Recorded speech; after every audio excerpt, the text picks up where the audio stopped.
Hello everyone, this is part 4 of What If Naruto Awakened New Skills, and I hope you guys enjoy this video and to like, to subscribe, to share, and check out the playlist, to see more comment down below. Now let's start the intro. They call me a god. They call me a god. They call me a god. Join my membership, the perks are great. It's in the description. 3 hours later, Konoha.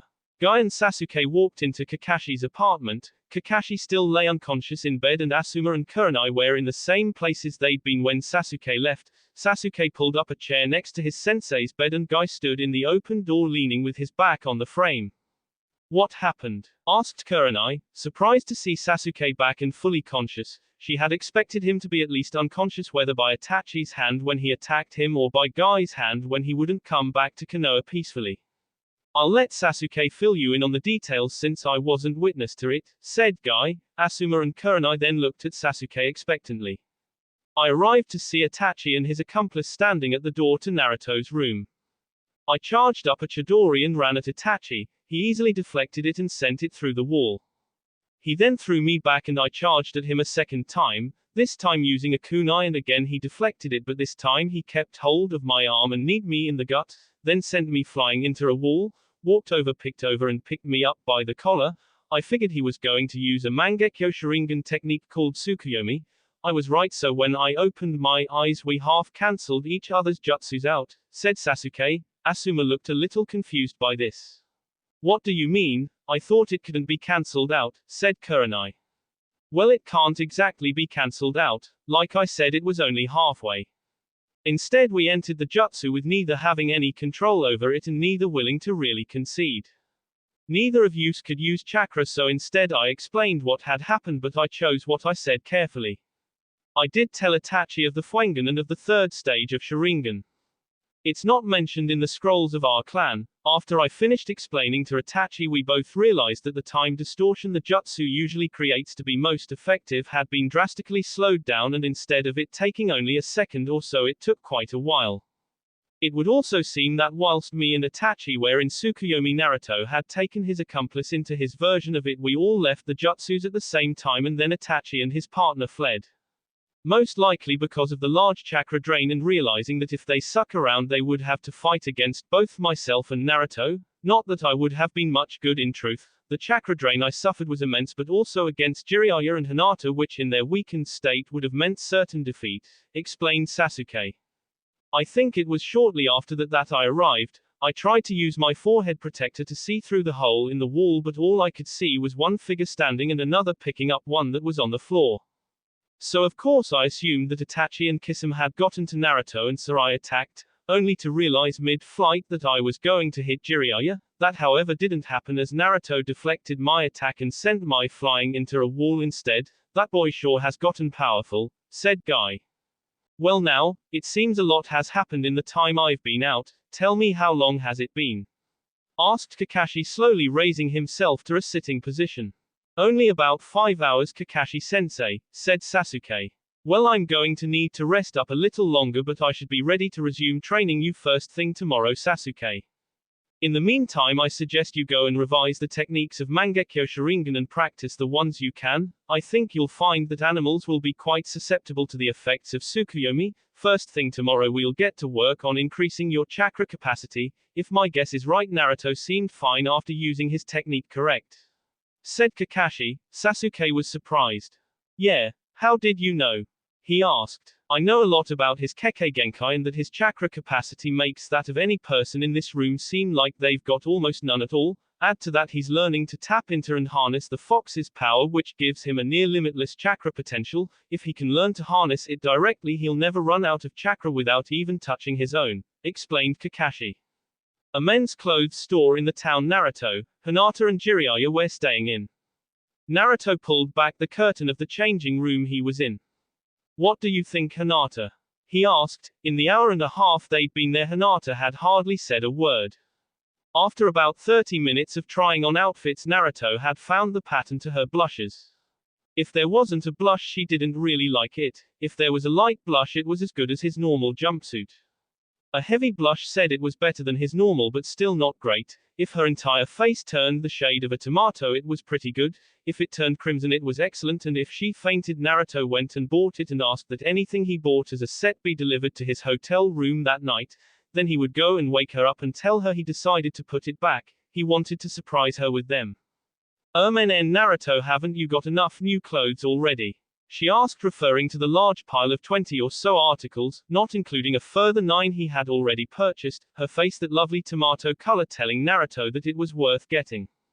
Nah, and besides after I've finished sorting out some new clothes for me we're going to go and get some for you, replied Naruto, instantly causing Hinata's blush to turn crimson, and then shortly thereafter she fainted. Well, what do you think? They're completely different to what I normally wear. Naruto asked. They're great, with these you won't stick out so much. There is however one more store I think we should pay a visit to before we buy some for her. I noticed a store selling certain patterned clothes, although I don't think they were designed to be camouflage. There are 3 designs that will work perfectly. One for forest, one for desert, and one for night. You virtually disappear in them. They'll be great for high-risk times and special missions, replied the voice. Okay, well, should I get some of them for Hinata as well? Asked Naruto. Yes, that would be a very good idea, replied the voice. Naruto then paid for the clothes he had selected and woke Hinata. They left the store and headed for the store that Naruto had noticed on their way to the previous store. Once there, Naruto found the 3 uniforms he had been told about and tried them on till he found suitable sizes. Alright Hinata, now you try and find some to fit you, said Naruto, walking out of the changing room holding the 3 sets of clothes. Huh, why? Asked Hinata. These suits are good camouflage. One makes you hard to see in a forest, another works for desert, and the last is good for night. They'll help keep you safe, replied Naruto. Oh okay, replied Hinata, picking out some of the clothes. Then she went into the changing rooms and came out wearing the forest suit. It was light and dark green and brown in apparently random mess, but they were quite big, the trousers bunching up and folding over about 4 times at the bottom, and the top and jacket came to halfway down her thighs. No good Hinata, they need to be quite tight-fitting, otherwise they won't hide you properly, said Naruto. Hinata seemed very wary but went back in and changed again. Then she came out and selected smaller sizes. She then went in and tried them on again, then came out again. What do you think? She asked, coming out again, this time wearing the desert style. It's 2 shades of yellow and 3rd light brown color in a dappled pattern as though someone had painted it, be putting dots on it. This time the trousers only folded up once, the top dropped to about 2 inches below her C, and the jacket was in the same place as before. They're still too big Hinata, like I said they need to be quite tight-fitting, said Naruto. Hinata looked a little saddened but pulled the curtain across and got changed again. She then came out and again got smaller sizes and came out again. How's this Naruto? She asked, her face the color of a tomato. This time she wore the night style, mostly black and dark gray with flashes of white and light gray in places. Naruto's jaw dropped. She already had a great figure, with nice curves, and her B looked to about the size of Naruto's palm but only as deep as his nail. Still he knew they'd fill out and couldn't wait to see them. He mentally shook himself out of his trance. Perfect Hinata, just right, they won't get in the way or give away your position, and they show just what a great figure you have, said Naruto, smiling. On hearing Naruto's compliment, Hinata's face went from tomato to crimson. She was amazed she was still standing. Naruto just complimented her. Then, still blushing, she pulled the curtain back across and got changed. She then brought out the clothes and handed them to Naruto, who then went and paid for them, and they left the shop. Where to now, Naruto? Asked Hinata, expecting them to go back to the hotel. Now we're going to get you some new clothes. I'm going to buy them and you're not going to look at the price tags, said Naruto. Hinata was stunned. Naruto, you mustn't, and even so I couldn't not look at the price tags if it's your money, said Hinata, blushing heavily. Promise me you won't look at the price of them, Hinata. I want to buy you only what you want, not what you want to get, because it's not too expensive, said Naruto, looking her straight in the eye. Oh okay, Naruto, I promise, said Hinata. She really didn't want to, but something told her there was no getting around it. One way or another he would find a way to get her the ones she liked regardless of the cost. They carried on to a store that caught Hinata's eye and went in. She went through all the clothes in the store and to Naruto's satisfaction did not check the price on a single item. She found several items that she liked the look of and tried them on. The second easily caught Naruto's eye as he blushed furiously. It was a dress that, whilst it wasn't very tight-fitting, it wasn't exactly loose either. WOW, Hinata, you are so beautiful, and that outfit really brings it out, he said, smiling with his cheeks bright red from the blush. Hinata blushed heavily at the compliment. Thank you, Naruto, she said, smiling and averting her eyes. Whilst in the changing room, she had noticed the price, and even though she was a Hyuga and accustomed to expensive items, she still thought it was a little pricey. She wouldn't have even let her father buy it for her. But she had promised Naruto, and she reminded herself that her ninja way, was to never go back on her word, and since Naruto knew the only ones she had picked out were ones she liked, and it was quite apparent that she was comfortable in it, she knew she was going to have to let him buy it. She tried on the last outfit and liked the way it felt. Naruto had managed to inspire a little more confidence in her with her comment when getting the camouflage, and so she had picked something a little more tight-fitting than she was used to wearing. Naruto thought it looked great too, so she gathered up the items and they walked to the counter. Naruto then paid for the items and they left. 3 hours later, the hotel room. Naruto opened the door and let Hinata in first. Her eyes opened wide in surprise when she saw a couple of bags next to Naruto's bed and a box sitting on her own. Naruto, what is this stuff? She asked. Well, you remember the outfits I tried on at the first store that caused you to faint, and when you came to I told you I put them back? He asked in reply. Yes, she replied, not really sure where he going, but she had her suspicions and hoped they were right.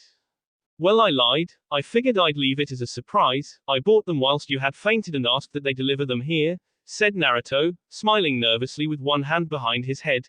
Hearing this, Hinata remembered a couple of the outfits and blushed crimson at the memory. So you bought all of them? She asked. Naruto nodded his head.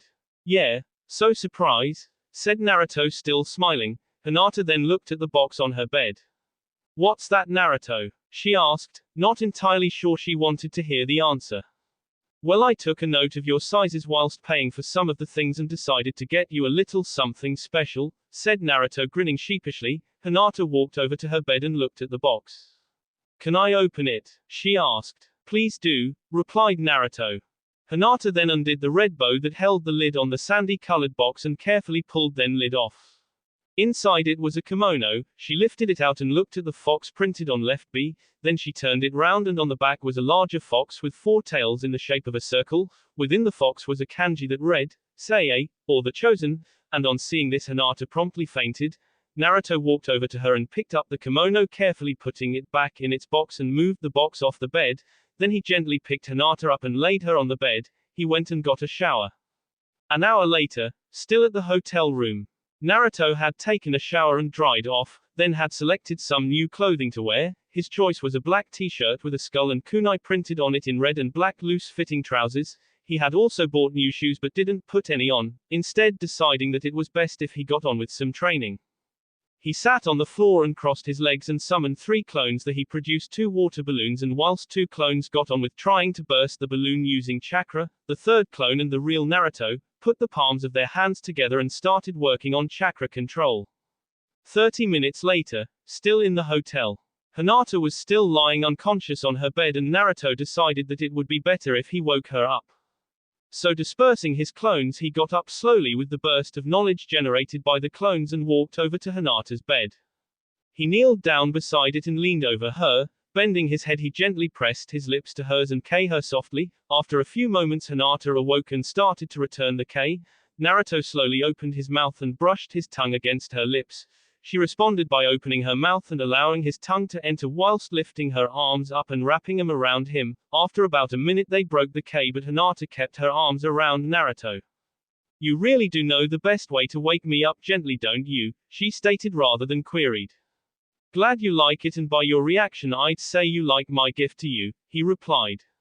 I do, but I really wish you hadn't have got it for my. How did you find such a rare item as that? She asked curiously. Naruto looked away sheepishly. I didn't find it. Like I said, I took a note of your sizes whilst paying for things and had it custom made for you, he said, blushing heavily. Hinata was shocked. Her face flushed crimson as she realized that Naruto really did care for her. She knew how expensive things like that were. Most ninja couldn't afford it if they only did C and D ranked missions. But she remembered Naruto's team had been receiving a lot of back pay from their escort mission in which they had come up against Zabuza Momoki. A powerful missing ninja from the hidden mist village. Whilst the original mission rank had been C, it turned into an A rank quite quickly, and Tazuna, the man they had been escorting, had agreed that if they helped him get home and protected him till the bridge was complete, he and the village would be able to pay the costs for an A rank mission, but couldn't do it unless the bridge was completed. He had also been informed by the Hokage that because of his efforts in defeating both Orochimaru and Shukaku, he would receive pay equal to that of an S-rank mission, and the other three that defeated Orochimaru with him would receive pay equal to an A-rank mission, so it made sense that he would be able to buy these things for her. Much as he ate, she knew his meals didn't cost all that much, and since he was hardly ever in, she suspected that he hardly need any electricity or gas, if he needed any gas at all, so with little cost in bills and food, she realized that he had probably saved up quite a bit of money.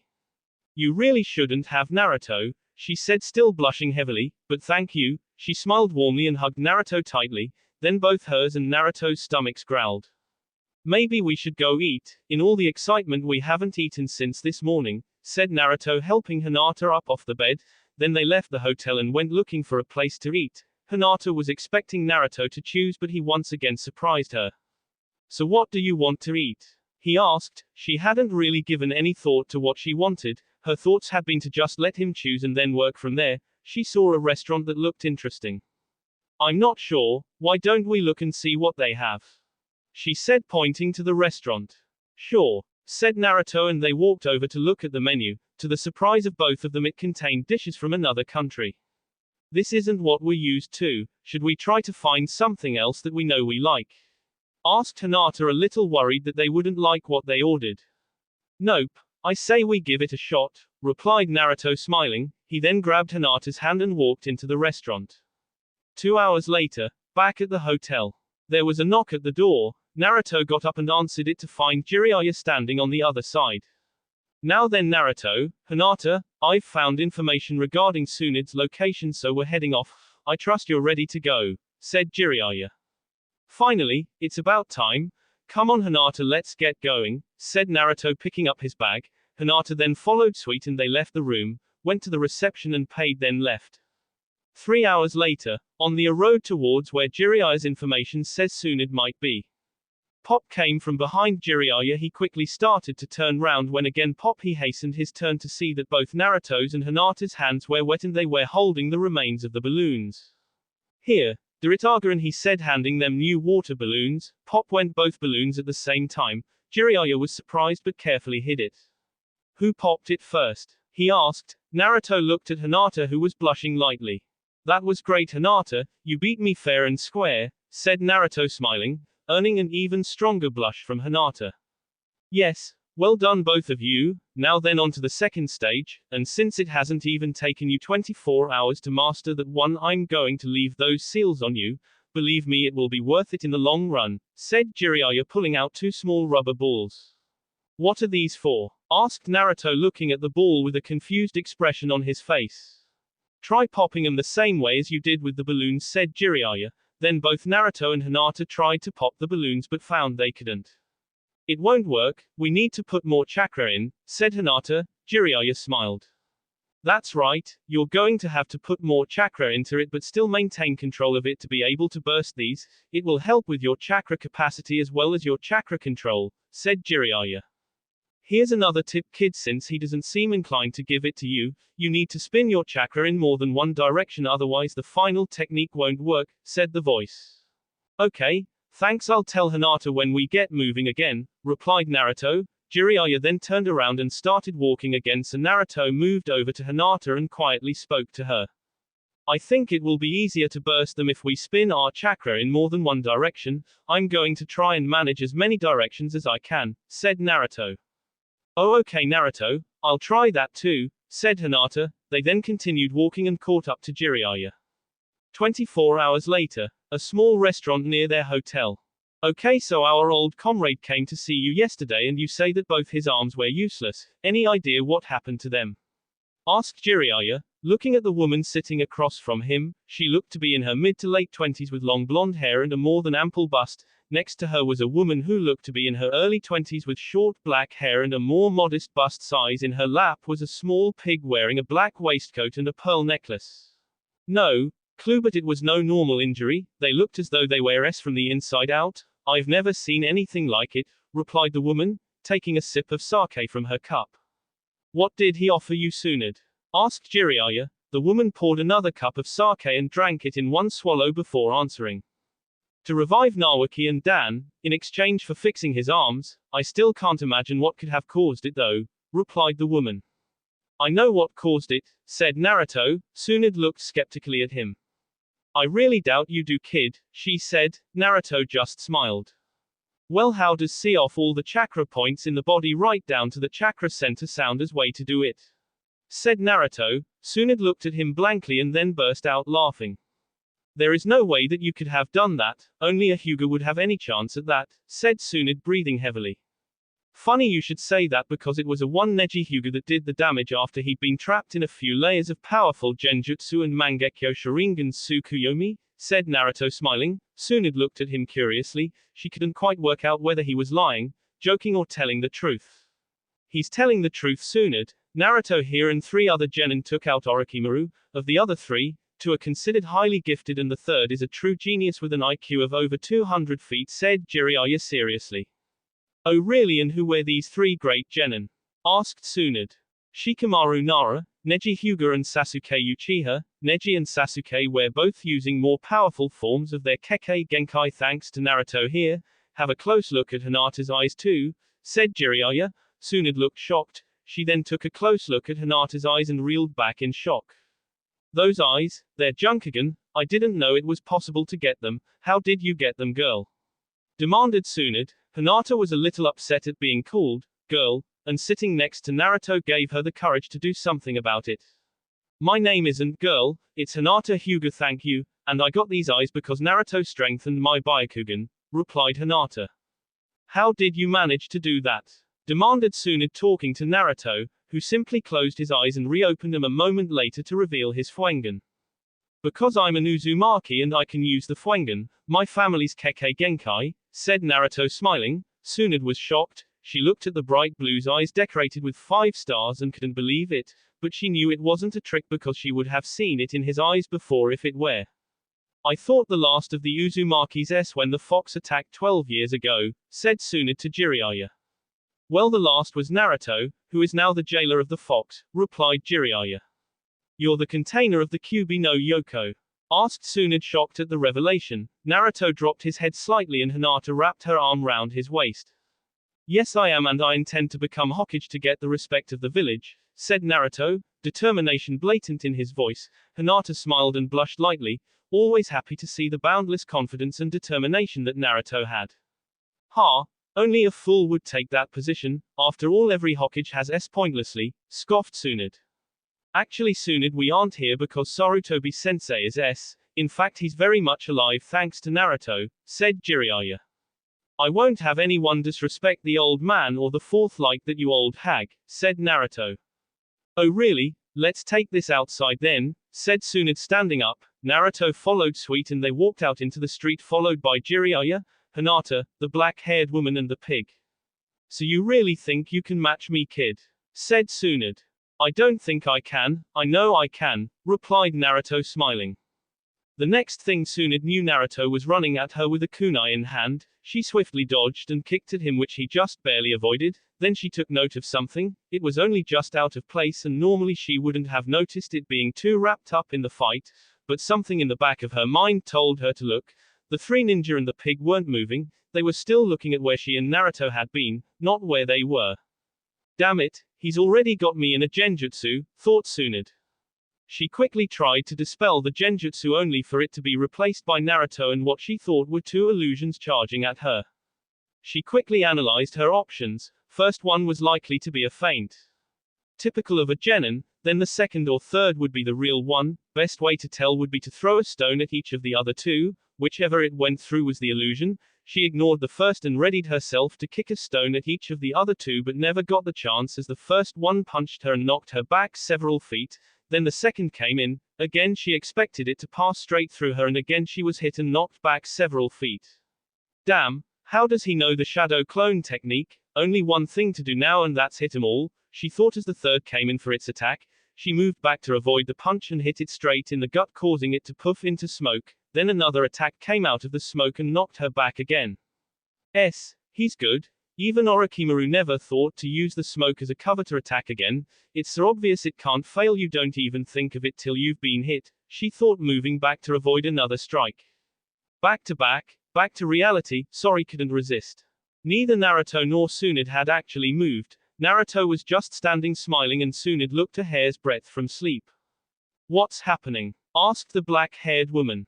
Oh, nothing much. Naruto's just got her caught in a genjutsu. My guess, she's got 2 or 3 layers to break through yet, and when she's on the last layer, Naruto will prepare an attack so that as soon as she breaks the last one, he'll have the advantage, replied Jiraiya.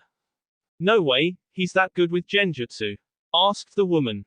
He doesn't have to be, it's part of his Kekkei Genkai, Jiraiya informed her. In the genjutsu. Wait a minute, I've destroyed 4 clones already and I've not seen where they're coming from. This has to be another genjutsu. How on earth? It's probably got another layer after this, thought Tsunade, and quickly dispelled the genjutsu again. This time she was faced with 5 clones. She tried to dispel the genjutsu again, but it didn't work. No way, he only put up 2 layers. Something's not right here, she thought. Meanwhile, Naruto started charging up chakra in his right hand, spinning it faster and faster, adding various directions to it. No way, he's advanced that far with it. I wonder if she's at the same level, thought Jiraiya, glancing at Hinata. Then Naruto started running forwards and broke the genjutsu himself. Tsunade only barely had enough time to get out of the way as he s-it into the ground where she had been standing. Hold on, Jiraiya, you're teaching him that technique? No wonder his head is filled with dreams of becoming Hokage. You know, only you and the 4th can use it, said Tsunade, rather miffed that Jiraiya was teaching him a technique that he knew the boy couldn't master. He had those dreams already, and besides, he's gotten to that level in just 2 days. Hinata, can you show me how far you've come? Asked Jiraiya, handing her a rubber ball. She then focused her chakra and repeated the same process Naruto had and popped the ball. That's what I thought. They've both made it that far in the same length of time, and they've got a chakra-disturbing seal on them as well as wearing chakra-absorbing vests and weights, said Jiraiya plainly. It doesn't matter, they still won't be able to master it, said Tsunade. I'll master it in 3 days flat, no problem, said Naruto. Tsunade looked at him as though he should be taken away by the lovely men in white coats and locked in a nice padded cell. They're so much fun. How about we make a little wager then? I'll give you 5 days to master the technique. If you can do it, I'll give you this necklace, once owned by my grandfather, the first Hokage, said Tsunade, feeling pretty confident that there was no way Naruto could master the jutsu. I don't really want the necklace, but I'll take it anyway, and if I win I also get to call you Bar-chan, Oba-chan and any other similar names I feel like, replied Naruto, smiling broadly. Fine, come on Shizune, said Tsunade, walking away. Bye, said Shizune, quickly following after Tsunade, still carrying the little pig. Later that evening, Shizune came to Naruto and Hinata's hotel room and told him about the curse of the necklace. That may be the case, Shizune, but I know that's not going to happen to me, said Naruto. Shizune was shocked. She couldn't work out how he could be so confident. How can you say that? She almost screamed. Naruto wasn't too surprised. He half expected that. Hinata was a little shocked though.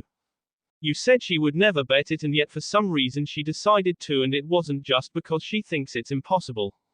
Something tells me she not only thought it might be possible but might also be likely. The first had no problem wearing it, and nor does Tsunade. If my guess is right, the necklace chooses its wearer, and I think that's why Tsunade chose to bet. Either she thinks it will accept me or it influenced her because it has chosen me. Regardless, I intend to win that necklace, said Naruto, smiling. Shizune was shocked. She hadn't even given those possibilities a thought, but when she thought about it, the kid might actually be right. Tsunade wasn't known for making bets like this one and had never bet the necklace before. The last 2 people she had given it to, they hadn't done anything to earn it, but Naruto was different. He was going to earn it, and maybe the necklace did know, and if he succeeded it would accept him because he had earned it rather than be given it, and it was no easy feat to win the bet that Tsunade had laid down for him. Shizune left the hotel room. Things didn't really make sense anymore. Tsunade had done something she had never expected her to, and now this boy. She could see that Tsunade saw something of her younger brother Nawaki in him, but he had also given her a lot to think about. She would never blame Tsunade for giving her uncle the necklace. She knew that Tsunade thought it would help him accomplish his dream, but to think that Naruto may actually be right, for some reason that she couldn't quite explain, even she was hoping he was right, and now she was also willing him to win the bet. That will be all for this video. Be sure to like, subscribe, share, and comment down below for more videos. Goodbye.